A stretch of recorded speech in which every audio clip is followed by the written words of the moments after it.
It's free agency and trades galore. We'll break down the latest news coming up in just a couple of minutes. And plus, we'll break down the decision NDSU made to opt into the House settlement. And we'll get you ready for a busy Sports Tuesday. Hot Mike starts right now. Hot Mike with Dom Izzo. Really? Really, Dom? No. I like what Dom's doing. Okay. Dom Izzo. Jeez, come on, Dom. What do you think I am, a magician? Yeah, I'm fired up, Dom. What else could I say? Absolutely. It was great to get on the field, and then Dom came up to me, and I'm trying to walk away from me. I just wanted to enjoy myself out there. Hot Mike. Great job. There's got to be some kind of intelligent question about something. Izzo. Coach Dom Izzo, WDAY in Fargo, North Dakota. Can you give me a layup or something? Hot Mike. Presented by Northwestern Mutual. That program is second to none. On the networks of WDAY. You know, if it's not about sports, I find it very hard to concentrate. Here's Dom Izzo.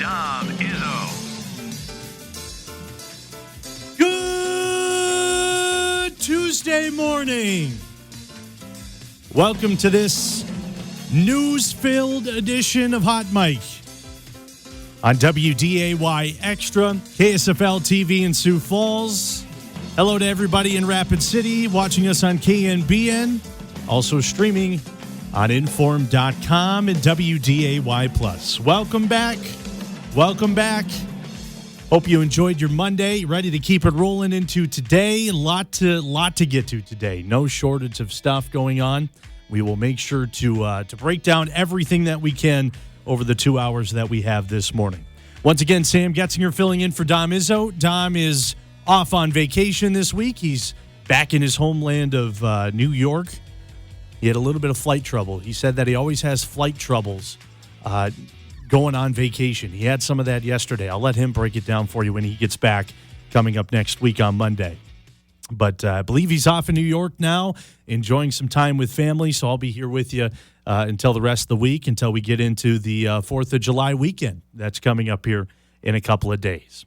As I mentioned, a lot to get to today. We're going to try to break down everything that we can in the time we got this morning. The dust is starting to settle on the House settlement news that broke yesterday. And if you've been living under a rock or if you missed it somehow, North Dakota State has opted into the NCAA House settlement. I can promise you this. I know we talked about it a lot yesterday. I can promise you this. We're going to talk about it a lot today as well. After today, the conversation will settle a little bit, at least from me. It's a lot. I totally get that. I'm sure there's a lot of people out there that are thinking, let's move on. Let's talk about something else. But in reality, it's July. We're in the first day of July now, and not a lot of games are happening. There's other stuff, other big news out of the Minnesota sports world, which we'll get to. But this is one of the biggest things that's impacting college athletics in our region, especially at the Division I level, mainly only the Division I level. It's one of the biggest things that's happening right now. So, of course, we're going to talk about it. Yesterday, NDSU Athletic Director Matt Larson held a press conference discussing the decision to opt into the House settlement. We're going to play you some of that later on this morning. We'll break down what was all said, what we all gathered from that press conference and the news that came down yesterday throughout the show today as well. Mike McFeely will join us on this Tuesday morning, as he does each and every Tuesday. I'm sure he's got a lot on his mind about this and, of course, conference realignment.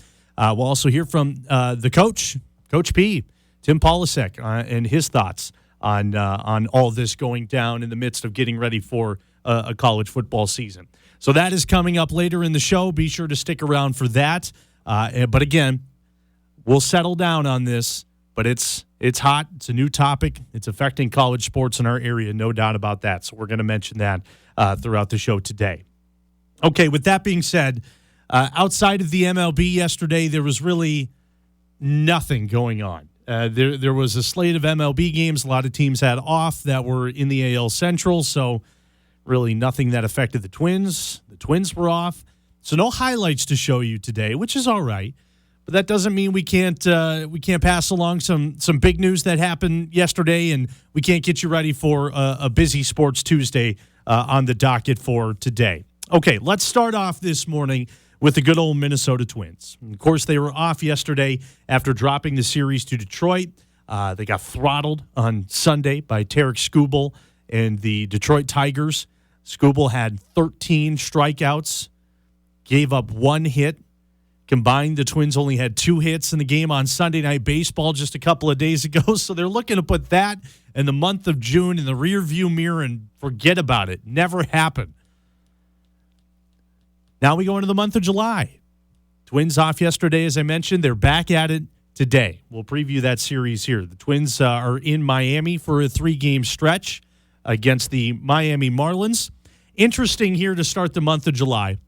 Would love to see the Minnesota Twins get back on a hot streak, rebound from the nightmares they all faced last month.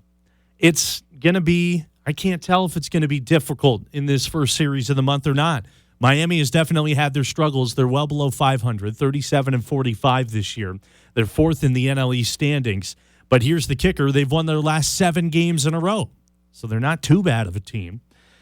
Here's how the series breaks out to start this week and to start this month as well. Game 1 is today, 5:40 first pitch on Twins TV. Game 2 is tomorrow. Again, 5:40 start time for that on Twins TV. And then Game 3 is on Thursday. A little Thursday matinee for you, 11:10 first pitch in the morning. That game will be on MLB Network and also Twins TV as well. You see the pitching matchups for this week for the Minnesota Twins. Joe Ryan on the bump today, Simeon Woods-Richardson on the bump tomorrow, and then David Festa will wrap up the series. And then the Twins come back home on the 4th of July, and we can see if Bailey Ober has figured it out at all. Really struggled in the month of June. So we'll see if Ober can get things done on Friday when the Twins are back in town at Target Field. Good news and bad news heading into this week for the Minnesota Twins. Good news for you. It sounds like Royce Lewis is going to be back with the Twins tonight. Hasn't been official yet. We'll have the guys in the back keep our eye on that as we go throughout the show this morning to see if anything comes down. It looks like he's going to be reinstated from the 10-day IL with he was there with a strained left hamstring. Now, the bad news, because of that, the Twins designated one of their top relief pitchers in the month of June to assignment. That's Jonah Bride. Now, I say that jokingly because he's not a pitcher. He's an infielder, in fact. But it seemed like every other game last month he was on the mound in a complete blowout. So Jonah Bride no longer with the Twins. Excuse me. There's been no corresponding move since Jonah Bride went on assignment, so that likely means that the door is now open for Royce Lewis to rejoin the team. Minnesota now has a whole week, 7 days, to either trade Bride or put him on outright or unconditional release waivers. So we'll see what happens there. Royce has been down in St. Paul with the Saints, or the Gangsters, if you will, over this last weekend with their rebrand. We talked about that yesterday, which looked pretty cool, by the way. Royce was down in St. Paul. Rehab assignment wasn't fantastic by any means at the plate. I think he went 0 for down there, but there's just something about him in a Twins uniform. It gets the juices flowing. It really does.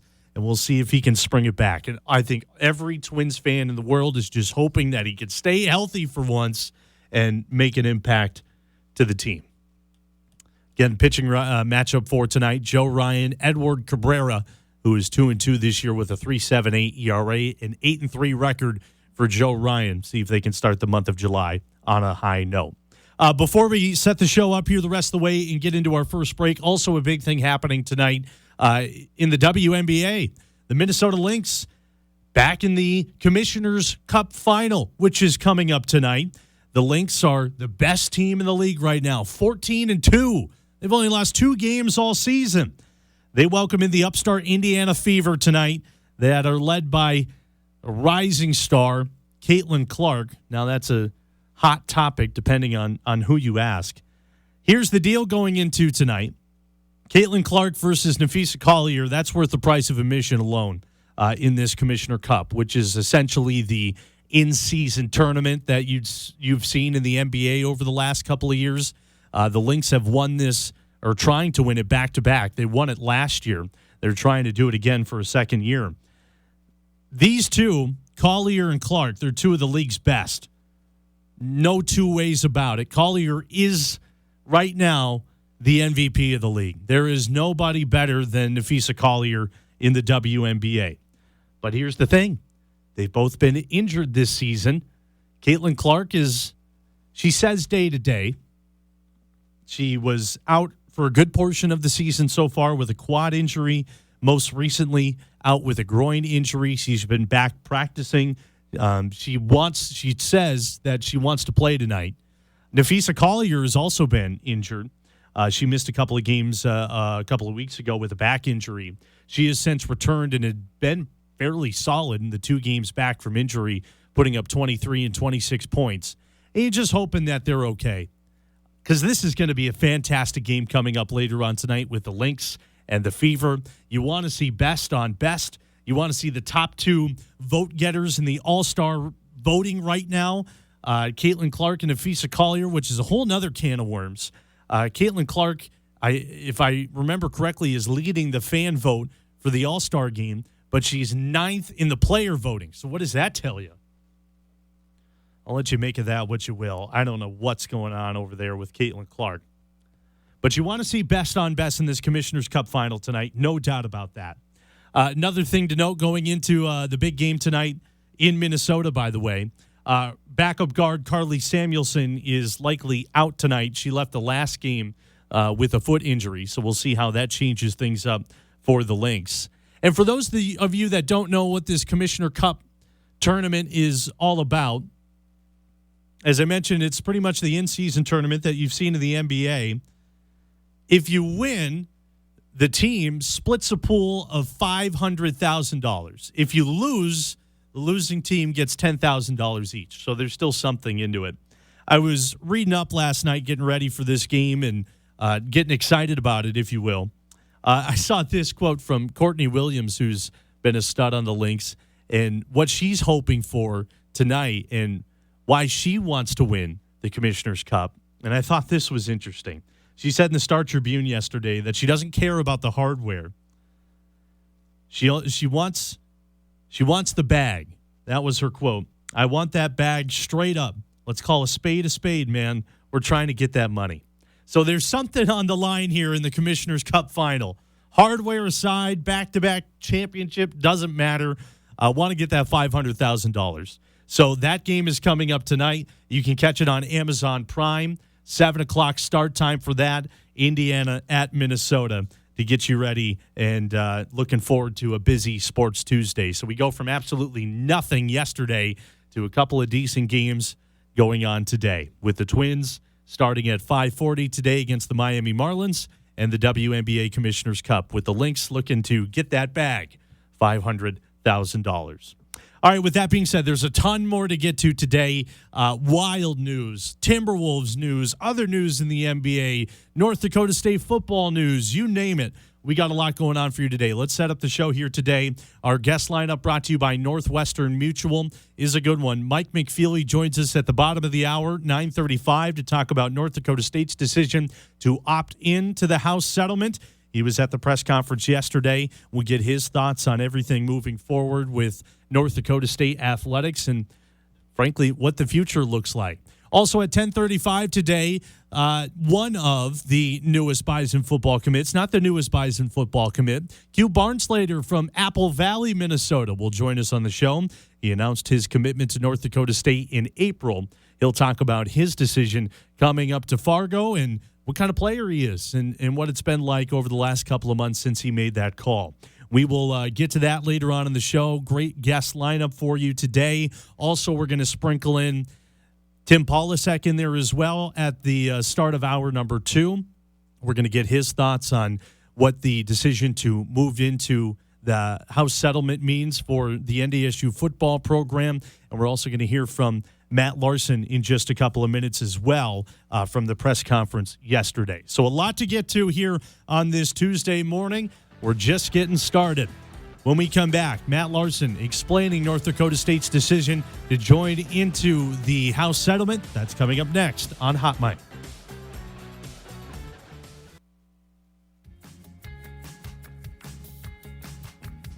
Welcome back on this sunny Tuesday morning. Thanks for joining us, however you are, on WDAY Extra, KSFL TV in Sioux Falls, KNBN in Rapid City, also streaming on Inform.com and WDAY Plus. Once again, Sam Getzinger filling in for Dom Izzo this week. We are a day removed from the big news, North Dakota State opting in to the NCAA House settlement. I want to turn back our clock to yesterday and our poll question from yesterday. Once the news came right at 9 o'clock, right as we hit the air, was curious what your thoughts were to North Dakota State's decision to opt in. And interestingly, mixed results on this. 130 voters here, and it's about a 30-30-30 split, if you will. 30% of you said you love it. About 30% said you're undecided on it. And a little over 30% said, what does this mean? And I totally understand every single one of that, all four of the options up there. I understand why some love it. There is a lot to be excited about, no doubt about that. I understand why people are undecided on it because, frankly, there's no immediate impacts, if you will, that fans will notice. So we'll have to see what this means for North Dakota State. And I definitely understand the over 30% that said, what does this mean? Because for a good portion, I was in that boat. I still am in that boat a little bit. I get the gist. I get the understanding of this. But there's definitely a lot of moving parts that can be difficult to follow. Also, yesterday afternoon, NDSU Athletic Director Matt Larson held a press conference discussing the decision to opt into the House settlement. I want to play some of that. We're not going to play the full thing for you. If you want to watch the full thing, it's up on Inform.com. A lot of great information in there. But I do want to play some snippets for you, and we'll break down our thoughts on this. And again, Mike McFeely joining us at 9:30 to get his thoughts on this decision as well. So with that being said, here's some of the main factors on why NDSU opted in, what this means for the athletic department moving forward, and what this means for college sports as well. Here's Matt Larson from the press conference yesterday. I think one of the things we've always tried to do here at NDSU is we're going to make decisions in the best interest of our athletics program, our student athletes, based on the information that we have at the time. And I think early this spring, it was our intent to opt out for a couple major reasons and information that we had at the time. And one is with the implementation of the House settlement, there were roster limits. And there are going to be roster limits moving forward. And at the time back in March when we initially opted out, those were very hard roster limits. And across our sports of 16 sports that we sponsor, that would have meant probably somewhere between 50 to 65 student athletes that no longer had roster spots at NDSU. And you all know over the course of our history, our depth, the ability to walk-ons to come here, earn a scholarship, and go on and have a successful career is pretty commonplace. So that was a major concern of ours. I think at the time, too, based on what we were hearing in terms of the viability of collectives moving forward, it was going to be a little bit business as usual, and so we felt really good, and I'll touch on a little bit more about the collective here in a second, but felt really good about the position that our collective was in, the things that they were doing to support our programs and our student athletes. And then I think lastly was just the level of financial support we were already providing our student athletes between scholarships, cost of attendance for every single sport, Alston for every single student athlete at NDSU, and then the additional third-party NIL that the collective was doing felt really good in comparison against our peers. But as the settlement started to get finalized, we started to hear a lot more things. There were objectors that talked about roster limits and some real concerns there. And so as we started getting closer, one of the things that the judge was leaning towards is some sort of grandfathering of rosters. And I think there's a couple things that kind of leaned us towards switching up and opting in. Again, I go back to what I said earlier about trying to make the best decision for NDSU in the future with the information we had, and there was significant new information once the House settlement was finalized. The grandfathering of rosters, that was something that was really important to us based on what I said earlier. The ability for us to designate student athletes that are above those established roster caps through the House settlement. So being able to plan a 3 to 4 year phase out of those positions or roster spots over the course of the next 3 to 4 years. That gives our coaches the opportunity to do that, and it's a fair way to treat our student athletes who've been a big part of our program And a lot of those kids end up being walk-ons, and some of those are our greatest stories. And so the ability to be able to grandfather them in. And the other caveat, too, is I think a lot of mid-major FCS programs talked about, well, maybe we won't opt in year one, maybe we'll opt in year two. Well, you get one chance to opt in and grandfather your rosters. And so if we would have pushed this off till next year, we would have immediately had to get to those roster caps. And again, that was a concern for all the things I mentioned earlier. The other thing, too, is there is a significant change in really the viability of collectives moving forward and the ability for them to do business kind of as usual as they've done in the past. And a really very specific language, which I think really limited their ability to be successful in the future, was that all third-party deals moving forward needed to have a valid business purpose related to the promotion or endorsement of goods or services provided to the general public for profit. So ideas of working with nonprofits in the community or with collectives to be able to do third-party NIL was going to be really challenging as we move forward. And so those two things, I think specifically, really put us in a position where we felt compelled to go ahead and opt in. So what does this mean for NDSU athletics, our student athletes, our fans, our donors as we move forward? Well, first, as I mentioned, we had the ability to designate student athletes. So for all of our rosters currently, and I think there's, Colleen, 5 to 6 rosters that will have student athletes that'll be designated over that roster cap.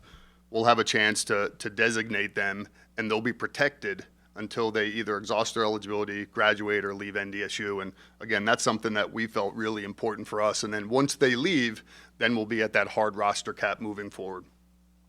So we wouldn't be here in the position to be able to opt in right now if it wasn't for the work of Jay and Kurt. So sincerely, I appreciate all the work that you guys did on behalf of our student athletes and Bison fans. We're going to work really closely with them. The transition from the collective to internal or institutional NIL is going to be really important. There's a lot of great donors or members out there that supported the collective, and we'd love to have them continue to support NIL in-house as we move forward. So thanks again to both of them. Also, from a team maker standpoint, hopefully you all saw we created the Green and Gold Fund. And there's no surprise that that's what we named it, a really smooth, hopefully, transition from the Green and Gold Collective to the Green and Gold Fund within Team Makers. It's live. People can go ahead. I talked to Kay Turner. It's weird to have a couple of donations in there, which is awesome. But a couple of differences that fans or donors will notice now is donations to Team Makers and the Green and Gold Fund are now tax deductible. And I know that was one of the issues for a long time with collectives is those donations were not tax deductible.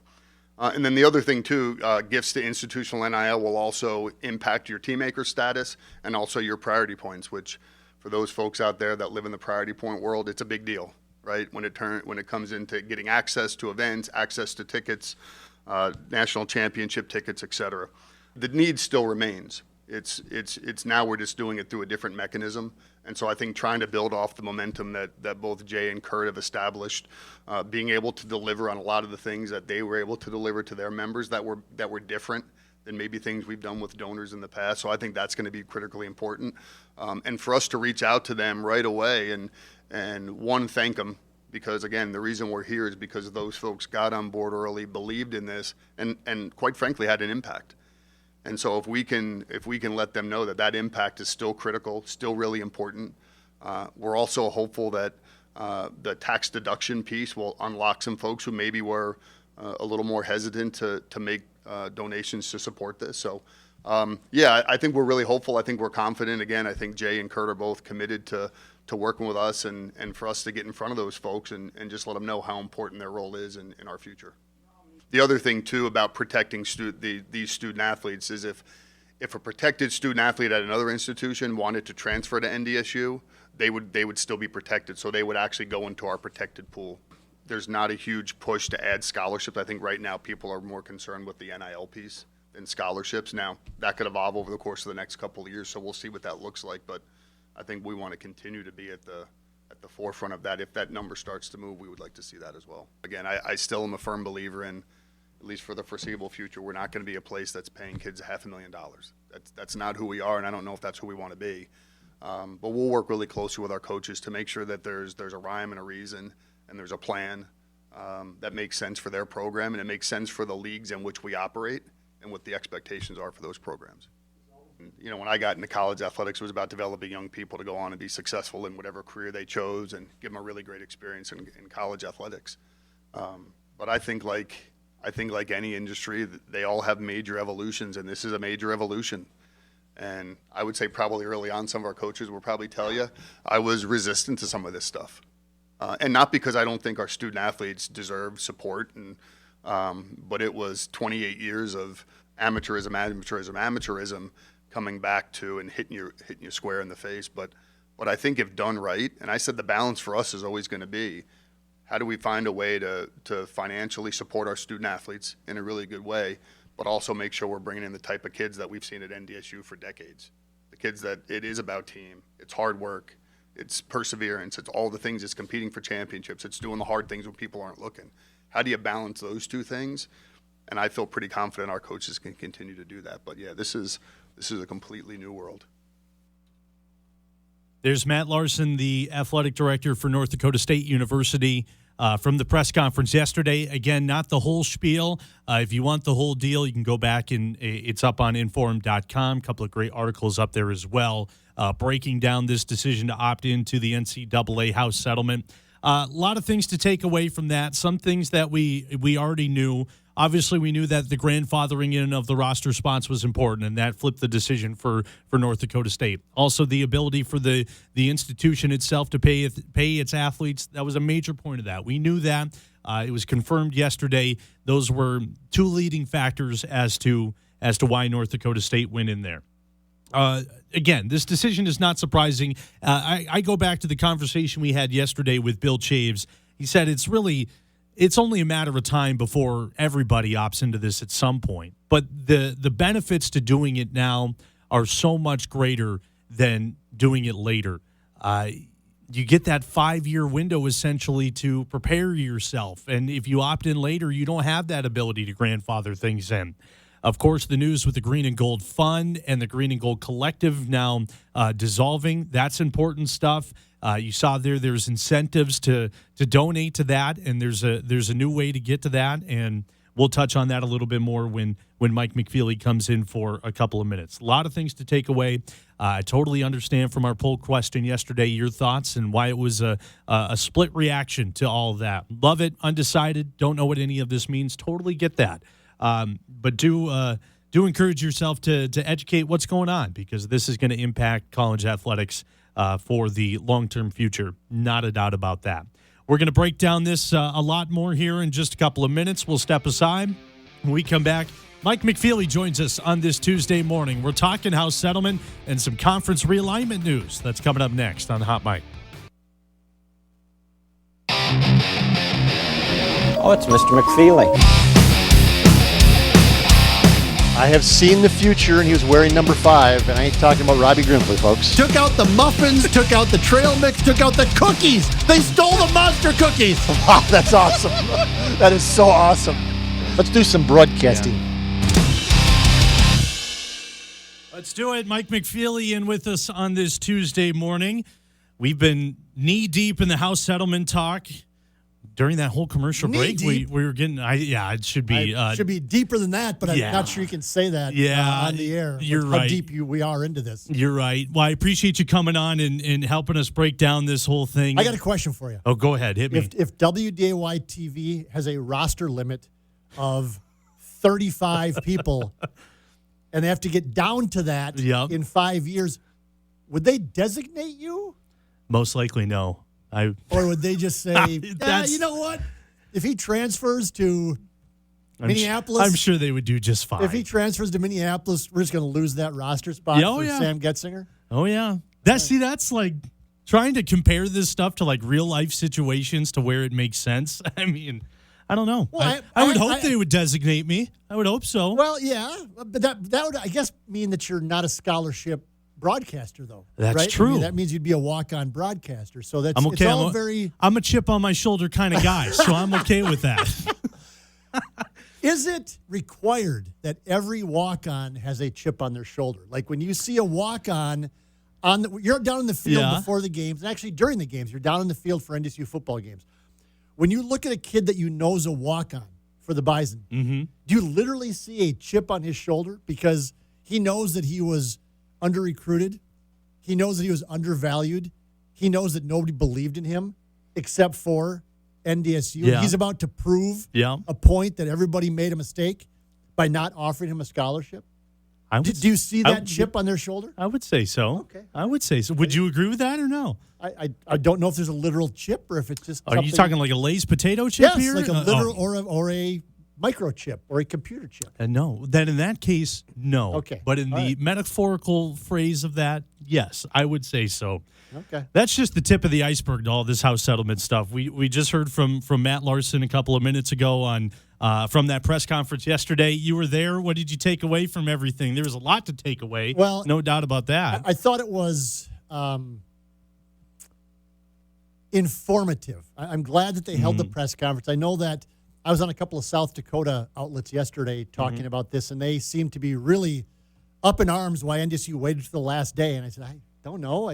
Well, that's not really a bad thing either. No, it doesn't Yeah. matter. I mean, the deadline, I'm in the newspaper business, and deadlines, if my deadline is 10:30, then I might wait till 10:25 to get my story in because the deadline's 10:30. A lot of things can change, too, in that time. But NDSU had a press conference, unlike other regional schools that made this decision via press release or announced it via press release.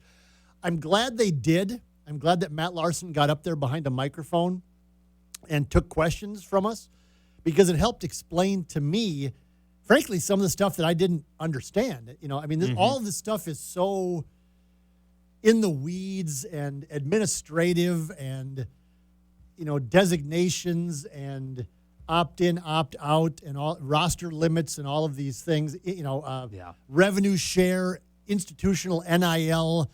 I wasn't quite sure exactly what this all meant or was going to mean, whether it was North Dakota State or the other schools in the Valley that have also opted in, which I think is probably all of them by now.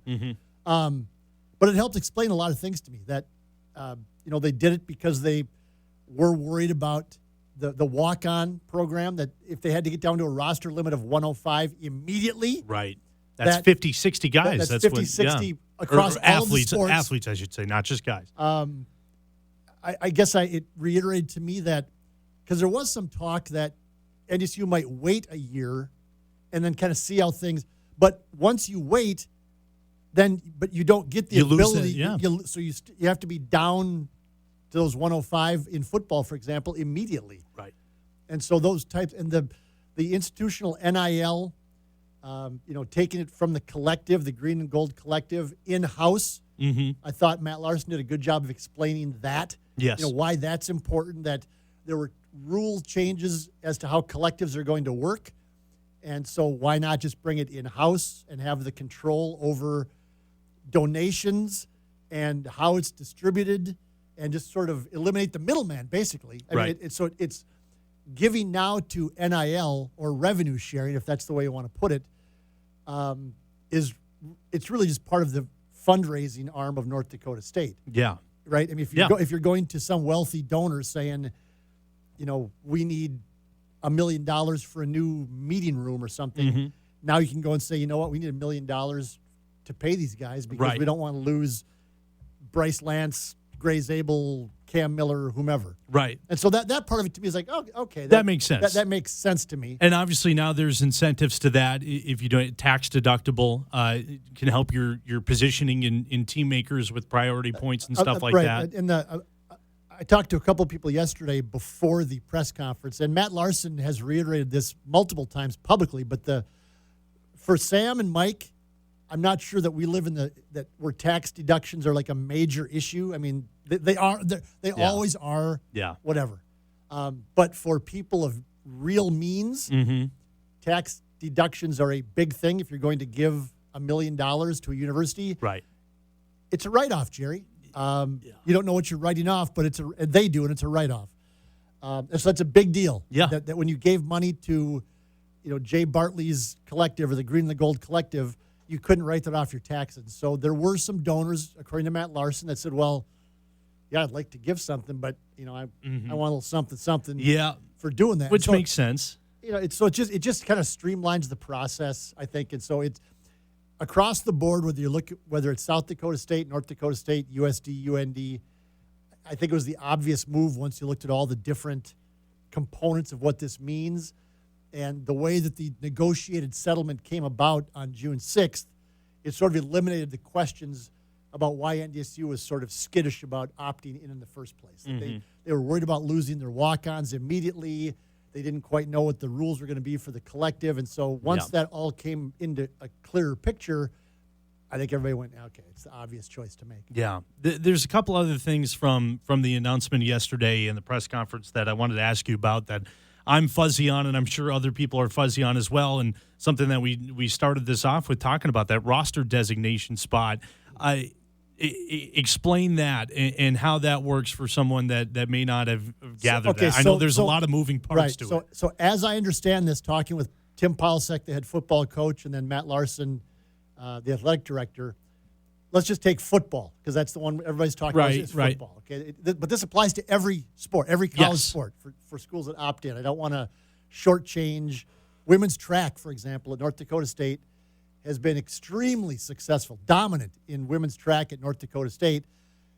They have 18 scholarships and 45 athletes, so that's a ton of walk-ons. But anyway, okay, so as I understand it, the designation, NDSU right now has 126 football players on its roster. Yes. Because they opted in within 5 years or in 5 years, they have to be down to 105, a hard roster cap. You can't have more than 105 players on your football roster in 2030. 126 minus 105 is what? 15. Wow, 21. Wait, what did you say? 126 minus. Oh, man, that's a tough start to the day. See, that's tough. Wow. That's tough. I thought you were joking. Wow. No wonder you don't understand tax deductions. Exactly. Wow, I can't believe I messed that up that bad. 121 minus that 105. That was horrible. 126 minus 105 is allegedly 21. Is 21. Allegedly. So that means that right now, as we speak, likely, Tim Polasek and his coaching staff are sitting in a room at the Fargo Dome in Tim Polasek's office saying, which 21 players are we going to designate as our players outside the 105 roster limit? So they're going to designate 21 players, give them that tag, if you will. What that means is those athletes are then protected, that they cannot have their whatever financial aid or Alston or whatever pulled, and they can't really be told, see you later, we don't want you, because you have to get down to 105. They can't be cut to get down to a roster limit. And so for the next 5 years, NDSU will have those 21 players that can be above and beyond the 105 limit until 2030. Now, if one of those players says, you know what, my girlfriend just graduated from NDSU, I'm going to quit playing football and go get married and have 3.5 kids, then that person leaves the program, then you can't designate somebody else. Right. You're down to 20, but I'm not done I'll yet. let you go. Okay, keep going. If somebody comes in as a transfer who has been designated at another school, that person's designation stays with them as they move between schools. Those players who are designated, whether they're at NDSU, UND, South Dakota State, USD, Murray State, wherever, the players who are designated are protected for 5 years. Yes. So there's going to be a bunch of protected guys floating around out there that if they transfer, they are protected. They can't be run off or have their whatever money they might get yanked. And I think that's it. I think so. So then at the end of 5 years, when those players' eligibility is up, that's it. They're done. Then we're at the cap. Then NDSU is going to have one, and every other FCS team, every other team that's opted in is going to have 105 roster spots. I brought the question up yesterday about walk-ons because North Dakota State historically, of course, is great in developing walk-on players to become not only contributors to the college program, but guys like Cody Mauk, Joe Hag, others have actually gone to the NFL after being walk-ons. Cody Mauk was not offered a scholarship to North Dakota State out of Hankinson. He was a 6'6", 210-pound tight end when Cody Mauck was down at Hankinson. He became a 6'6", 320-pound left tackle for NDSU and got drafted into the NFL. NDSU, as I understand it right now, has 41 walk-ons. You'd say at the end of their roster, so to speak, right? Yes. The scholarship guys you think are probably going to be ahead of those guys for now that would make sense. on the depth chart. They have 41 walk-ons. In 5 years, when they have to have 21 fewer players, they're going to be down to likely 20 walk-ons. Now, that's not a hard number because Tim Polasek has made the decision that he's spending his scholarship money, 63 full scholarship equivalencies on 85 players. So they're spreading out 63 scholarships to 85 players, leaving 41 walk-ons. But if he stays at that 85 number for kids who are getting financial aid in terms of scholarships, that means the walk-ons at NDSU are going to be shrunk down to 20. And that's the same for everybody, same thing. It's UND, SDSU, USD. They're all going to have their walk-on program shrunk, and that might be significant in FCS because there's just kids that you take a chance on in FCS that develop into Dallas Goddard from South Dakota State was a walk-on. Prime example like John Stiglmeyer. This isn't a shot at Stig, but like Goddard was going to play at Northern State, and he went to Stiglmeyer and said, I want to come here. And Stiglmeyer's like, well, it's fine. You can walk on, I guess. And Dallas Goddard turned into a monster, just a giant who was drafted and has played now in the NFL for 6 or 7 years. Right. And so those opportunities are going to be shrunk from here on out. Yeah. And Polasek said, I asked him about it afterward. He said, we're going to have to be more scalpel-like in how we offer walk-ons. We're going to have to look at kids. And as it stands now, they just this kid's got a frame. Could turn into something. He's 6'5", maybe a little not quite fast enough, not strong enough, but we'll bring him in. Yeah. If he pays his own way to go to NDSU, we'll get him in the program. We'll put some meat on his bones. We'll see if we can't, up his quick twitch a little bit with Jim Kramer and the training program, and see if he turns into something. Yeah. They're going to have to be a little more, what's the word? Selective on their walk-ons and say, okay, instead of taking all these kids, we're going to take these 20 kids. Right. So and again, everybody's in the same boat.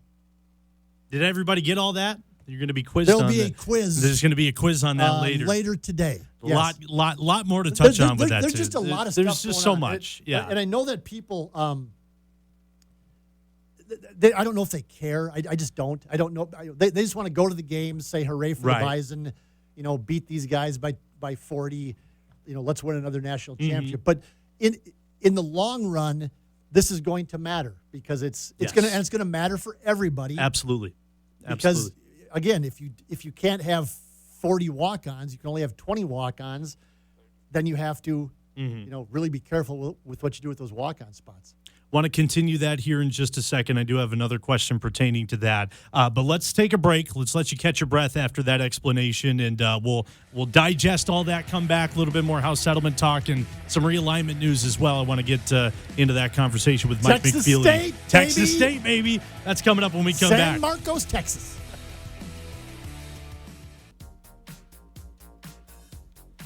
Welcome back on this Tuesday morning. Hot Mike continue to rolling on here on WDAY Extra. Mike McFeely back with us here for a couple of more minutes. Don't want to keep going on this house settlement, but I do have one more question I want to ask with you just to clarify some things. The scholarship aspect of this house settlement deal, I think it was all under the assumption that was going to be a huge part of that, and then after yesterday, kind of seemed like the unlimited amount of scholarships that you can give out wasn't as big of a deal as we originally thought. Well, is that fair to say? It certainly wasn't to Tim Polasek when Jeff Kolpak was asking him about that after the presser yesterday. And actually, Matt Larson sort of poo-pooed it too, saying, well, I think the focus for us immediately is going to be raising money for the in-house NIL, not so much about scholarships. We're fully – NDSU is fully funded Matt Larson said, to the Division I limit and the FCS limit in football. And it sounds like where it's at today with all these mid-majors is more about, what money can you put in the kids' pockets more than how many kids you want on the roster with scholarships. Polasek said it's more about who you're giving the scholarships to than how many scholarships you have, which, if you think about it, it makes sense. There's only 22 guys in the field. Right. You have to have backups, you have to have special teams players, but there's 22 starters on both sides of the ball. So if you have 105 guys on scholarship, I'm not going to let you do this math, but it seems please don't. It seems like that'd be like 80-some players, then that would not be starting who would be on scholarship. Right. So the focus now for NDSU and likely everybody else is going to be the NIL stuff in-house. One thing that Matt Larson has been going back to, he'd said it on Dom's show multiple times a couple weeks ago. He said it in other settings that I've read about and heard about. He said it again yesterday, is one of the reasons he thinks that so many of these schools were so excited about opting in early on this was because their collectives weren't doing anything for them. Right. That their collectives were raising zero. And so this was going to be a way to allow the institution to raise money or move money around within the department to help fund NIL. Definitively, I can't say, but anecdotally I've heard that there are schools in the Missouri Valley Football Conference who just couldn't raise any money for NIL. Right. And so they were ripping and roaring to get into this so that they could maybe, again, send out their professional fundraisers, their Derek Langs, their Jack Mons. And NDSU, I think, was doing okay. With the green and the gold, from what I understand, were able to raise some money and pay some of these football players to help keep them here. Wasn't what they were going to make going to Auburn or Notre Dame, but it was something. It Good was, for a mid-major level. It was a set of tires or something. Yeah. And so other schools weren't as successful from what I've been told. And so they were like, hey, man, yep, we'll take it because then we can have our professional fundraisers raise some money. And we can look at the golf team and go, does the golf team really need to be going to Florida for 2 weeks in February? Or can we take that money and put it in our NIL? Have more say over and that. pay to the basketball team or the football team. Yeah. Okay. Which I think is going to happen. You think so? Yes. Okay. I asked specifically Matt Larson about that yesterday. He said, yeah, you can do that. He goes, we're not going to do that and hope to not have to do that. Right. We hope to raise enough money. But he goes, I would not be surprised if some schools are looking around going, again, sorry, baseball team, you're not going to Texas for that spring swing. You're going to just have to wait until it's nice enough outside, and then we'll take that money and give it to the left tackle. Unfortunate, but that's the reality that we're in right now with college athletics and everything that's going on. Again, Mike McFeely joining us. We're going to hear more from Tim Polasek on his thoughts on everything going on here in just a couple of minutes as well. Before we let you go, got to talk conference realignment news. Texas State's now in the Pac-12. What are your thoughts on that? Yeah, Anything? Not surprising at all. Texas State, growing school. It's in where? Texas. All these conferences seem to love Texas schools because it gives other members then the opportunity to recruit Texas because they can say, look, we're going to come home, near your family's home once a year or once every other year, and then you can see your mom and dad and brothers and sisters again. And so they love Texas. There's the rumor out there is that Tarleton State, which is now an FCS school, as the dominoes fall after Texas State is leaving the Sun Belt. Yes, the Sun Belt. Sun Belt, yep. That then Louisiana Tech is going to leave CUSA to go to the Sun Belt, then to fill a spot in CUSA. The word is Tarleton State, currently an FCS school in Texas, is going to get a spot in Conference USA. Okay. So what does this mean for North Dakota State? Absolutely nothing. Nothing. See, I think that's a misconception with this, too. People think, opting in, that means that's going to come with a bump to FBS here in the near future. That's not happening. No. Everybody's doing it. Murray State opted in immediately when it first began. So they're not going anyplace. All these schools are going to opt in. Everybody's opting in. That's what Bill Chafe said yesterday. It's only a matter of time. Might as well do it now while you have an opportunity, that 5-year window, to figure things out a little bit more before the caps could hit. And who knows what any of this looks like in 5 years? Yeah, it's going to be way different, I feel like. We were talking about this yesterday. It's coming down to what's going to be the next thing that pops up and change the What's going to be the next lawsuit? Yep. Because there's going to be a lawsuit over this NIL stuff and the opt-in stuff. Mm-hmm. There's going to be more lawsuits. And then what's going to be the next major wave that changes college athletics? Yeah. Just the reality of what it is right now. I appreciate you for coming in and breaking some of this down. I got a grasp on it. It's still a little hazy to me, and I'm sure Yesterday it is to a lot of people. It did. NDSU likes to call press conferences because we have a functioning local media here that, correct. Instead of taking 7 phone calls from 7 different people, he can just sit up and behind shove the them all into one room and tell them. So thanks for doing that, North Dakota Absolutely. State. It actually was very informative for me. It was. And again, that's... and really, it's all about me in the end. There you go. Exactly right. And you can hear Mike McFeely's voice on that press conference. It's up on inform.com. Ask some great questions. And again, it was informative. Appreciate you for coming on. Enjoy the rest of your week. Have a good 4th of July, and we'll see you here next week. You betcha. Absolutely. Mike McFeely joining us on this Tuesday morning. We'll step aside when we come back. Hour number 2 coming. We'll hear from the coach, Tim Polasek, here and his thoughts on everything going on. Also later in the show, we'll meet Q Barnslater, wide receiver, cornerback commit. Great name. It is. It is an all-time name. Yep. He'll join us on the show at 10:30 coming up on Hot Mike. This is Hot Mike. Hot Mike. On the networks of WDAY. Here's Dom Izzo. All right, back at it for hour number 2 on this Tuesday morning. Thanks for joining us on WDAY Extra, Inform.com, KSFL TV in Sioux Falls, and KNBN in Rapid City. Big thank you to Mike McFeely for joining us on this Tuesday morning. A lot to unpack there. A lot to unpack. Again, press conference that NDSU held. If you're interested, want to get the information, we played a little bit of that for you earlier this morning. If you want to know more, that's up on inform.com. It is a confusing topic. No doubt about that. I think it's okay to be confused about it. It's a lot of behind-the-scenes work that eventually down the road's looking like it could impact what's going to happen on the field, the diamond, the courts, what have you. It's okay to be confused by it, but it's interesting to learn about, no doubt about that. It's difficult to explain, and I think that's what a lot of people here in the media are figuring out quickly, explaining this in ways that make sense, because it's not something that you can just break down in a matter of 30 seconds and get the bare bones of things. There's a lot of moving pieces to this. There's no doubt about that. You heard Mike say and break down some of the comments that Tim Polasek had, the head coach of North Dakota State football, and his thoughts after the press conference yesterday. We spoke with him after the press conference yesterday. He had a lot of interesting things to say as well. I want to play some of that for you here to start hour number 2. In what this decision means for his football program and the future moving forward. So here's head coach Tim Polasek after the press conference yesterday. The good news is that we've had conversations. I would consider 2 major conversations with opting in when there was a little bit of noise about conference realignment, moving up, so you were able to start the process of looking at what would a roster look like, what does this look like.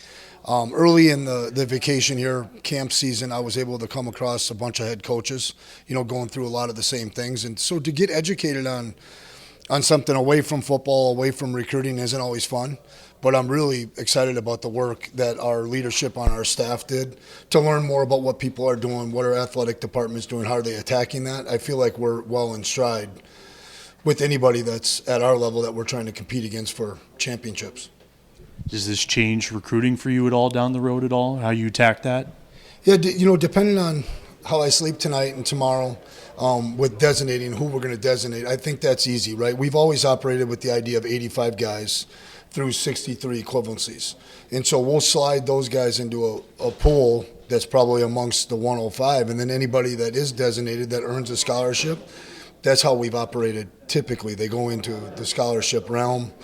They affect scholarship dollars. They affect counts at positions. And so, no, not necessarily. I think the one thing I'm super excited about is that we have an opportunity now to lay down a true budget instead of myself and Kurt and Jay, going out there and humping it 4 or 5 times a year to make these miraculous pushes to keep as many guys here as possible. I think we've been unbelievably successful with the Green and Gold Collective, and therefore, now that it's in-house and we can continue to leverage what they did and add to this, I'm excited. I'm excited to see, can Coach Polasek and his staff, can we navigate through this and continue to keep roughly about 90% of our roster through high school recruiting first. So correctly, if I'm understanding it correctly, you have to be strategic in who you designate. Is that right? Well, I just think, no, there's some guesswork. You're trying to guess on who's going to see 4 or 5 years through. So we're looking at primarily the redshirt freshmen and then the freshman class we just brought in here, who all you know is that they've made it through 18 tough workouts. But that's the hard part. In today's world, it's just not as simple. Not in today's world. I think Clint Gilstead said it best. They came in with 42 guys and 13 or 14 graduated in that class. So quitting and moving on has always been part of this. Treating our kids fairly with a bunch of respect, holding them to their full potential. There's still magic behind that in coaching, but man, if we're talking next year, hey, Tim, how many of your designated guys are still on the team? If it's 19 or all 20, 21 of those guys, because I think we're going to 21, man, that would be awesome. And then 2 years from now to say, hey, there's 17 of the designated guys are still with us, and that would be on par. So that's the goal, is to be hit at a really high number here, and I'm going to take – and I know Coach Olson's helping me, but I'm going to take pride in the decisions that we make to see who are guys that are going to see it through at North Dakota State. How big is the collective transition in all of this, what we just heard today? Well, I think my initial reaction is it's really important, right? Like, there's a group of these people, some I've gotten to know really well because they weren't necessarily high-end team makers or that get put in front of me at different functions. Man, they care a bunch. They're members for $50 a month. Well, you add 500-600 of those members up, that can start to produce some funds, right? And so I think getting as many of those people on board to transition into the Green and Gold Fund would be magnificent. And then I want to continue to provide opportunities at practice, at scrimmages, behind the scenes in some meetings, for those people. That's been one of the fun things is, Coach Bull, you can open practice up and we can have people there and it's not a distraction. In fact, I think it helps our guys to understand what a real game is going to be like. And so some of those things that we provided, hopefully the fans, see that there's benefit to being part of the Green and Gold Fund. So what do I ask Matt about the walk-ons? Yeah. So if you're going from 125 or 26, where we got now, down to 85, down to 105, is that going to have your walk-on opportunities then? If you've got 85 guys with 63 scholarships, yep. So that's going to leave. You're going to. What does that do for your walk-on? Does Joe Haig play in the NFL for 10 years? Like, it's been a huge part of our DNA. Guys, Cody Muck just did all this stuff, and people can't forget. This guy was a walk-on. So who in our history would have been outside of the 105, right? Talking next year, that's what we'll be recruiting to, is the 105, not 120, not 126. Mike, I think it's going to cause us to have to take a real conservative look, and I think my predecessor would have said, we're going to be operating here with a scalpel, not an axe. Those walk-on decisions are going to be huge now. Where in the past, I'd make a phone call, hey, can we go to 127? Can we go to 128? Yeah, you're in the wheelhouse. And then you just would do it, and provide those opportunities and take them as they come.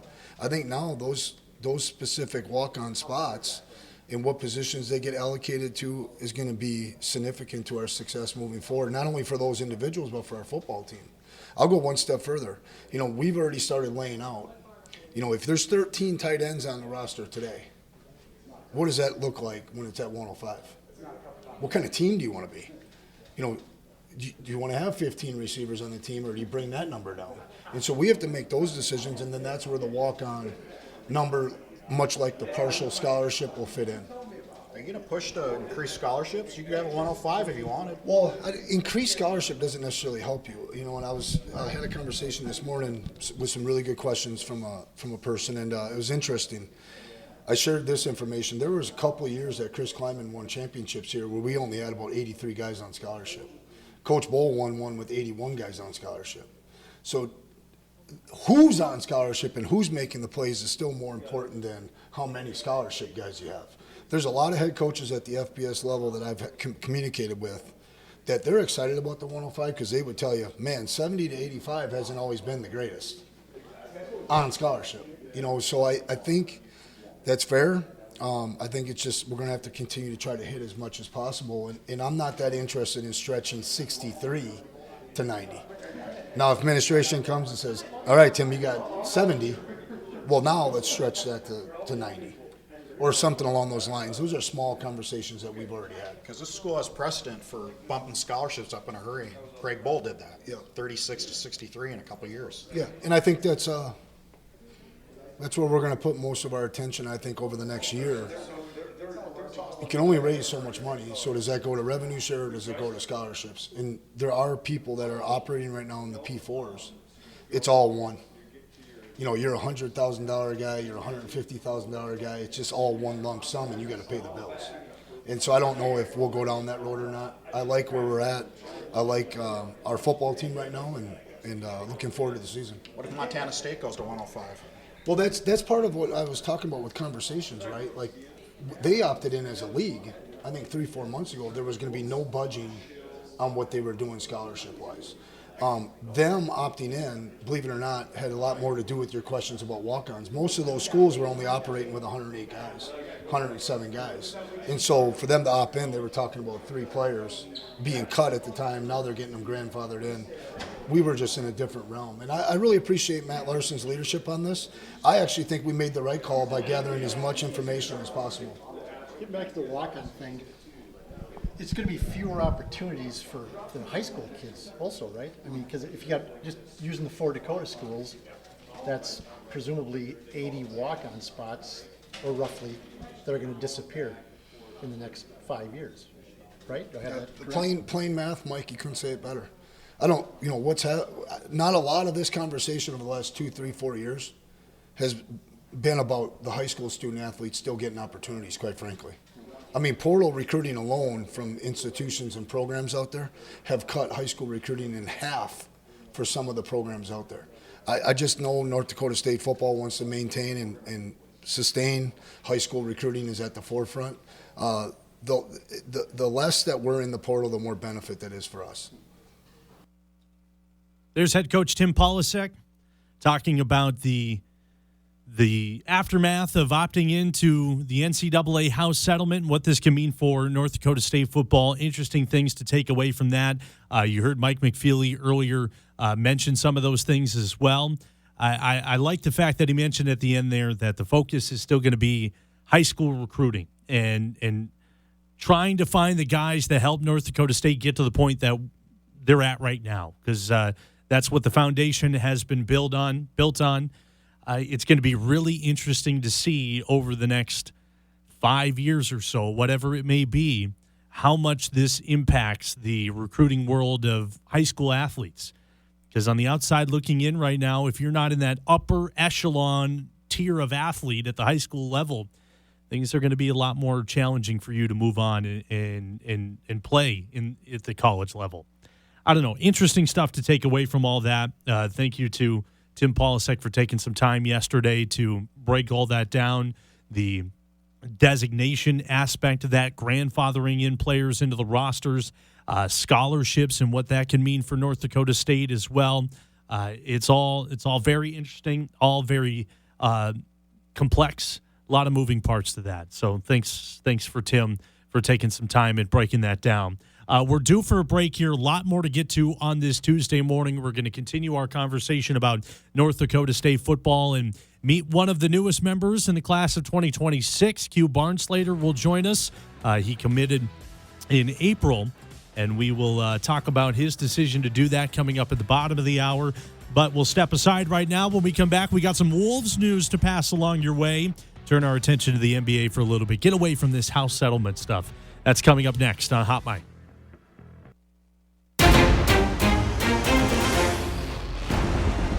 breaking news on this Tuesday morning in the world of the NBA. Of course, it's free agency time, one of the greatest times of the year for basketball fans. It's always hectic. This out of the Milwaukee Bucks. Free agent center Miles Turner has agreed to a 4-year, $107 million deal, plus a player option for year 4 in 28-29, and a full 15% trade kicker, whatever all that other crap means. But Miles Turner to the Milwaukee Bucks, and that means dominoes are going to fall. And to add on to this breaking news with the Milwaukee Bucks, that means Damian Lillard is no longer a part of the Milwaukee Bucks. The Milwaukee is waiving Lillard and stretching the remaining $113 million on his contract in order to acquire Miles Turner. So I'll be curious to see what the future holds for what once was one of the league's brightest stars and has since kind of flared out a little bit. Lillard had left torn Achilles tendon a little while back. Eric, your Milwaukee Bucks, they've been making a lot of moves here this free agency. Brooke Lopez is gone as well. I know that was a stinger. Do you got any thoughts on this, on the moves by the Bucks? I mean, I'm happy to see that they added Miles Turner, but losing Dame Lillard does suck because he was so good and kind of helped carry the team when Giannis was out, but they've just lost so many pieces. Like between this offseason and then last season, losing Chris Middleton, Brooke Lopez, now Dame, Drew Holiday's gone from their championship team, but they're trying to rebuild because the East is garbage. This is probably going to be garbage this upcoming year. I'd be shocked if anybody had 60 wins in the East. That's true. That is a very good point. Meanwhile, the West is just loaded. The West is pretty solid. It's going to be very complicated for the Wolves to continue this stretch they've been on for the last couple of years. Can they go out and get a guy like Damian Lillard? I don't know. They need a ball handler. There's no secret about that. But the thing with Lillard is he's not going to be back until April next year, maybe. Fair. And the Wolves don't have a lot of room to maneuver this free agency offseason. We may have seen everything that they have done. They might get one more guy here. We'll have to keep our eyes on that. There was some Wolves news to pass along from last night as well. Of course, yesterday during the show, we told you about the extensions that the Wolves inked with Naz Reid, which was a big one. 5 years, $125 million. Also, the extended Julius Randle, 3 years, $100 million. A lot of people may see those as an overpay, but in my eyes, and it seems like the front office would agree with that, if you want a guy to stick around, do what it takes to get the deal done. And that's what they've done, and that's what they've shown they're not afraid to do moving forward. So that may be the big news for the free agency season for the Minnesota Timberwolves moving forward. And, of course, with the signing of Julius Randle on Sunday, we told you that the dominoes were going to fall, and that would mean Nickeil Alexander-Walker was likely out in his time with Minnesota, and that's exactly what was the case. Nickeil is making headlines now after yesterday agreeing to terms with the Atlanta Hawks in a sign-and-trade deal. So what that means is that he'll technically sign with the Wolves and then be traded to Atlanta, and in return, the Wolves will get a 2027 second-round pick, and who knows what that will hold in the future. They'll also get some cash out of this deal as well. Nickeil's deal in Atlanta is 4 years. It's $62 million, which is good. Going to be making some money finally, and personally for me, good for him. He's one of the biggest success stories in the NBA. That might be a little overstatement, but he is a big success story in the NBA. He found a role, executed it very well with the Timberwolves, was a key piece over the last couple of years in Minnesota. Yes, go out, get some money, get some more playing time, be a key piece of the Atlanta Hawks, and see how far this can take you. To me personally, I think it's okay. I think the Wolves will be okay. And if they're not okay, if they can't survive without Nickeil Alexander-Walker, I think there's a much bigger problem at hand. If you can't figure it out with him, oh, man, we're in trouble. I know a lot of people are sad that he's gone. I was talking with Kyle Strecker this morning. He was in the back pushing some buttons back there.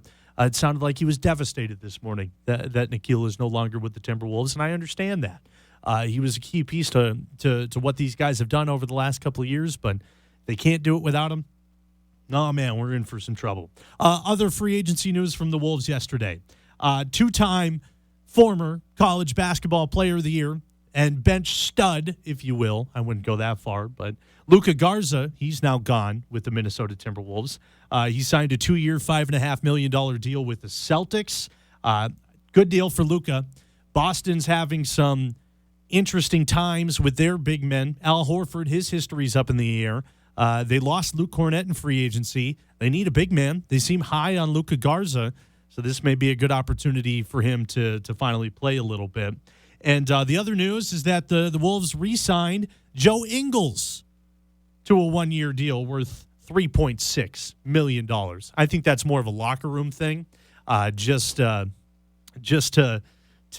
get that leadership back in there, keep the morale high. It seems like the team loved him. He doesn't play at all, but if you're not playing at all and getting $3 million, that's not a bad gig, no doubt about that.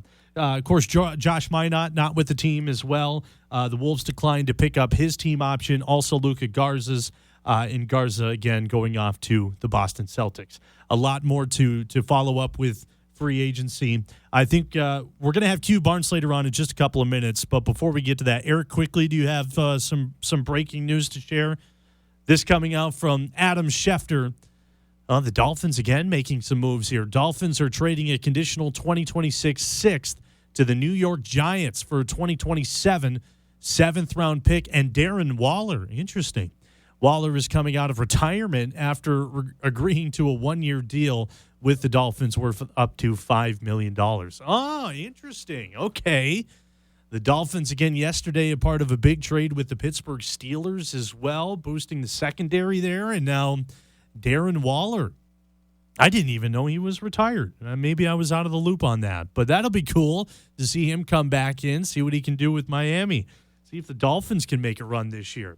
So how about that? Some NBA breaking news and some NFL news for you on this Tuesday morning. That being said, let's take a break. When we come back, we're chatting some more NDSU football. Q Barnslater will join us on the show, one of the newest members of the class of 2026. That's coming up in a couple of minutes. You're on Hot Mic.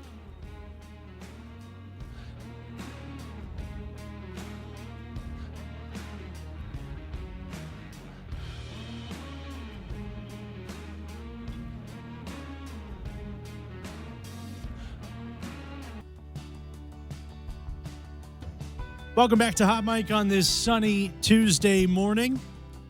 We're going to continue on the trend of North Dakota State football conversation here on this Tuesday.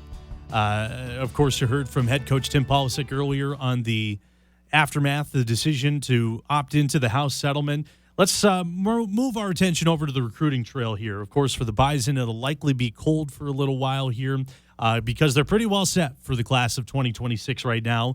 That class is up to 15 guys, 15 really, really impressive guys that are coming up to NDSU here after a little bit. And with the amount of returning players on the roster, they had about 18 to 20, so things are going to slow down here, 18 to 20 scholarships to work with, so things are going to slow down here for a little bit. But one of those 15 guys is Apple Valley, Minnesota's own Q Barnslater, who announced his commitment all the way back in April. We're long overdue for this conversation, but here to tell us all about it and his decision to come to NDSU is the man himself. Q joining us on the show here on this Tuesday morning. Q, appreciate you for coming on. Like I said, it's overdue to get you on here on the show. I want to get your thoughts. Committing to NDSU, what was that decision process like, and how do you feel after making that call a couple of months ago? Well, I was on a junior day, and it was just going great, and my family liked it. My sisters liked it, and Polasek, he just poured in a lot of, emotion to us, and he showed us that he cared. So that was just a big part of my commitment. So I committed on the spot my junior day. That's awesome. That's awesome to hear. Congratulations on that. Does it feel now relief? It's off your shoulders now. The decision has been made. Yeah. The past 2 years of the recruitment process has been crazy. So just to commit, it's been a big relief. Big relief. Yeah. Describe that recruitment process. What was that like for you? And now that it's over, the relief is there. But the last couple of years, what was that like for you? It was just there was a lot of coaches coming to my school, but it was just like they thought it was too small and stuff like that. So it was just like just trying to gain weight and stay on top of that. And NDSU was one that really didn't care about my size. So yeah. I wanted to touch on that because in your social media post announcing your commitment to NDSU, you put the words "too small" in there. I got you listed at like 6'1", 165. Does that sound right? Yes. Yeah. So is too small? Has that been the knock that's followed you? I mean, yeah. I went to a couple camps my sophomore season, and all of them they would just tell me like gain a little bit more weight and we'll offer you and stuff like that. So that just being the factor, it was just like, yeah, I thought I had to throw that in there on the commitment post. How badly do you want to prove that, hey, size doesn't always matter? I mean, really bad. There's some guys in the NFL that I look up to, like Devontae Smith, just people like that, just giving me motivation every day just to keep going. So, yeah. So you make your decision. You tell Coach Polasek. What was reaction like from them and the coaching staff when you said you're coming to NDSU? Man, he was ecstatic. There were some of the 25 guys there, so they were just there to celebrate with me and just tell me how my journey is going to go when I get there. So that's awesome. We're watching some of your – go ahead. That would be winning national championships. There we go. That's the plan. We were just watching some of your highlights there. You play both sides of the ball, wide receiver, defensive back. You got a new position that we were talking about off air a couple of minutes ago that I want to touch on here in a second. But you play both sides of the ball. So when you come to NDSU, has there been a conversation of what you're going to stick at during your time in college? I think I'll stick at defensive back, but okay. I think the coaches told me that I'm really versatile, so I could play some safety, some safety, some receiver. It doesn't matter. I have a good relationship with Coach Crutchley, so it's like if I get there and I show out at receiver, then I could play some. Speaking of versatility, you come from Apple Valley, Minnesota. You told me off air that you're going to play quarterback this upcoming season. Yeah. What went into that process, and how excited are you to get back into the quarterback world here for your senior year? Well, our quarterback graduated from last year, so it was like I didn't really have a choice being that player to step up. So I just got to step up and just lead my team, go to state. How different is that? Do you have to adjust your mindset going into the year? You've been a stud wide receiver, defensive back, and now you gotta man the entire offense here. Man, it's really different, but it's hard, and life's hard. So you got to roll with the punches. There's no doubt about that. What kind of quarterback are you? What are we going to see at Apple Valley? A little bit of everything: throwing touchdowns, running them, pitching them, handing them off. So yeah, everything. We've seen a couple of that. Rajon Nelson, one of them, who's up at North Dakota State now. He was quarterback for Lakeville North when he was in high school, and now he's a wide receiver running back mix who, again, also on the smaller side. But I truly, like you said, I don't think that matters all too much. Apple Valley football, for those that aren't familiar with it, describe the competition that you guys face. You're up there in the big schools in Minnesota. What's it like on a given Friday playing for Apple Valley? It's ecstatic, man. There's nothing like playing on a Friday night with your boys, with your coaches, and your boys that you've been playing with since third grade. So, yeah. And the competition you guys are going up against is no slouch. Would you agree with that? No, yeah. It's good competition. It's powerhouses that's been around for generations and before I was here. So, they're good competition, yeah. So you'll be ready to go when the college level hits. There's no doubt about that. The competition at the high level, we see it with Maple Grove kids coming in. Q, I wanted to ask you, when did the reality of Division I football, when did that start to set in for you that this could be a possibility here? I would say my sophomore season. Before my sophomore season, just playing 7-on-7 with 18U guys, and then just seeing how I could produce on the field with Will Washington. I was playing on the same team as him, so just being able to play with him and knowing that he was getting D1 looks just told me that I can do the same. So, of course, Will Washington is currently on the NDSU roster right now as a defensive back. What's your relationship like with him, and did he play a part in you coming up here to Fargo at all?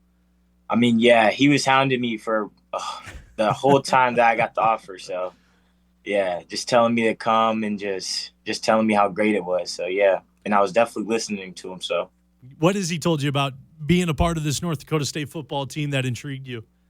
He told me how hardcore Polasek was, and I like those type of coaches that get on me and stay on top of me. So, yeah, that was a big part too. You're not going to be disappointed. There's no doubt about that. He's a one-of-a-kind coach. That is for sure. Was football always the number one sport for you, or are you off doing other things as well? Oh, yeah. Ever since sixth grade when I first locked into it. So, yeah. Okay. So I've played baseball, basketball. So, yeah. But I stopped playing baseball in seventh grade, and basketball has always been my little side sport. So. There you go. And, of course, football's been working out, no doubt. Again, 15 players for North Dakota State in the class of 2026 right now. You and I were talking off air. This is a really good recruiting class with a lot of Minnesota kids in there as well. How much does that bring a level of comfortability that there's kids coming from the same neck of the woods as you up to the college level? And what do you think about this class coming up in 2026? It makes me very comfortable to know that there's some kids with the same athletic ability as me just coming in and just putting in work so we can all achieve a common goal, which is a national championship, like I told you. There we go. Yeah. Good to hear. What does the summer look like for you? Just morning workouts with the team every day, putting in some extra work at Planet Fitness. I got a membership there, so just go there with some of my boys. Awesome. Just lifting stuff. Once again, Q Barnslater joining us on the show on this Tuesday morning. Q, I appreciate you taking a couple of minutes here in joining us. Best of luck at quarterback in your senior year, and we're looking forward to seeing you up here at NDSU soon. Yes, sir. Thank you for having me. Absolutely. Q Barnslater joining us, one of the newest recruits for the class of 2026. Again, they're at 15 guys right now, and with the amount of returning players on the roster, they can work with about 18 to 20, somewhere in that range for the entire class. So it's going to be calm for a while, but Q is a great addition to a great class coming up here in a couple of years. We'll have to keep our eye out on and see what he does at the quarterback position for Apple Valley up in the big schools. And the news around here, Moorhead in the big schools now as well. A lot of great competition that he's going to have to go up against. So looking forward to seeing that. And seeing him up here at NDSU. Big thank you to Q for joining us on this Tuesday. All right, we got a couple of minutes left here on the show. Let's take a break. When we come back, we got some more news to pass along, some news out of the NHL. I'm sure there's going to be some more breaking news in the commercial break we'll get to as well. We get to what to watch, and we get you out the door. That's coming up next on Hot Mic.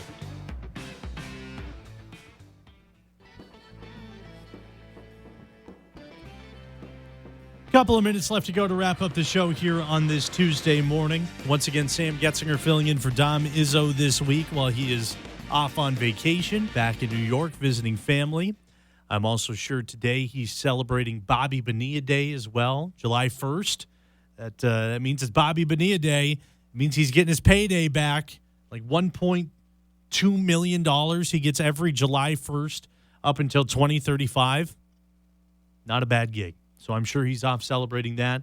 So until next Monday, you got me here. And I can promise you again, the house settlement talk is going to slow down after today. I think we've gotten out everything that we've needed to get out. I'm sure it's going to come up in conversation again throughout the rest of the week here, but we'll try to simmer down on that. Some other things I wanted to touch on. Once again, big thank you to Q Barnslater for joining us. One of the newest additions in the class of 2026 for North Dakota State football. We'll play defensive back up here in college. We'll play quarterback this upcoming season for Apple Valley. Yesterday, our guy Jeff Kolpak tweeted out some news for North Dakota State football scheduling for this upcoming season. That Bison Road game on October 18th at Indiana State, that's been set for 1 p.m., so mark it down on your calendars. And that leaves the only ESPN network game at SDSU on October 25th. That's the only one without a kickoff time as of right now. So we'll keep our eyes out and see when that's going to get announced and what time that game will be played at. But late October, going to be pretty chilly. I would hope it's from a trying to survive the cold standpoint, would hope it's not a night game, but it would be pretty awesome if it was a night game as well in that kind of environment. So we'll keep our eye on that and see where it goes.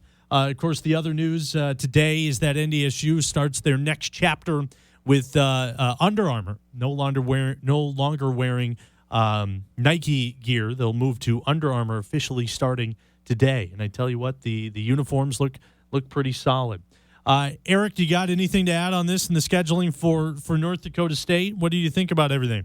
I love the Under Armour thing because I'm just seeing some of the new gear come out, and looks like Under Armour's bringing back Snorty, so that's kind of there we go, yeah. Like I saw a shirt yesterday at Shields. You can go buy. They got all your new Bison gear for you in the bookstore. Yep.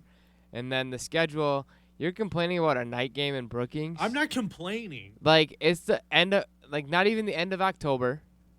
Cold. We've been in the middle, the beginning of November, the last 2 out of the last 4 years, and it actually hasn't been bad. That's a good point. And a year ago, they played USD SDSU around the same time at night. So I'm guessing that Bison Jacks is going to be a night game. I would love a night game. Under the lights. I would love a night game. I just hope it's not cold because I'll quit complaining. I'll quit complaining. I'll quit complaining. Do you remember the last pregame show we did in Fargo? Yes, that was cold. I don't want to relive that, but yeah, so that's not cold. like it's going to be any warmer during the day. So all right, let's pull for a night game. That would be awesome. Let's see. We'll keep you updated on that. Maybe if you'd invest in some gloves, you wouldn't be as cold. That's fair. I don't dress well enough for the conditions. That has been a huge knock of mine, even when I was back in news covering blizzards. That was never. I was never smart. So I'll be smarter this year. Let's hope for a night game, but it would be nice if the weather would cooperate a little bit. All right, before we wrap things up and get into what to watch, one more thing I wanted to mention today. Of course, we talked about the Timberwolves news and free agency. Also yesterday, the Minnesota Wild made some news, making a trade yesterday that was actually kind of interesting. It was announced that 4-time All-Star and 2-time Stanley Cup champion Vladimir Tarasenko will now call the Grand Casino Arena home this upcoming season. Yes, get used to that. It's no longer the XL Energy Center. It's the Grand Casino Arena. So the Wild nabbed him from the Detroit Red Wings for pretty much nothing. Future considerations, which not a bad deal. That is a low-risk, potentially high-reward trade for the Minnesota Wild. Vladimir Tarasenko has been a stud in his time in the NHL. Recently, obviously, he's getting older. His production has slowed down a little bit. But over his career, he's put up over 660 points. He only had 33 points last year with Detroit, but be that as it may, take what you want from that. I tell you, if this would have happened 5 to 7 years ago, I would have been way more excited than I am right now. But to get a big-name guy like that who was once elite and is now potentially could still be productive is pretty exciting, I would say. We'll see how he meshes with his new line mates. I think we could see a spark from Vladimir Tarasenko. I tried spending last night to see, because a lot of people don't follow the NHL, what this means in NBA and NFL terms, and the best I could come up with is like a team getting DeMar DeRozan. Was once a fantastic player, is still decent, but not to the level of what he once was. Also, in NFL terms, it's like a couple of years ago, before the real heyday or before the real downfall, it'd be like an NFL team getting Michael Thomas, if you will.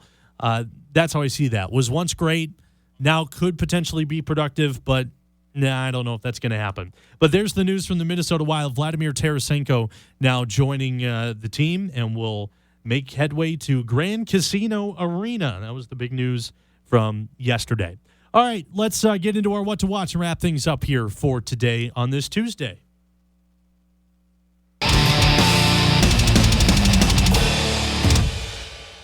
Mentioned it to start the show. We have the Twins starting their series with the Miami Marlins today. 5:30 start time for that on Twins TV. Also, it is the WNBA Commissioner's Cup final tonight. The Indiana Fever against the Minnesota Lynx. 7 o'clock tip-off for that on Amazon Prime. That should be a doozy of a basketball game. We'll give you highlights of those coming up on tomorrow's show. And if you're looking for a nightcap later as well in the world of baseball, the Guardians take on the Cubs on TBS at 7 o'clock.